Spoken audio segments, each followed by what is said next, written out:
How to delete a freeze frame in Filmora. For example, here I add a freeze frame from this button in the speed ramping panel.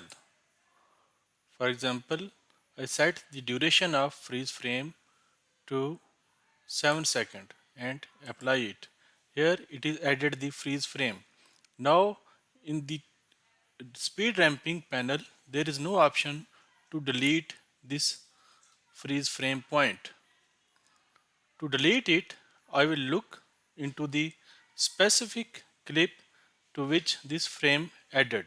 You can see that in the timeline just over the clip here is an option of freeze frame. You can also, and as an extra step, you can also enhance, increase or decrease the duration of freeze frame from here. So to delete this freeze frame, I will just click over this freeze frame option in the timeline.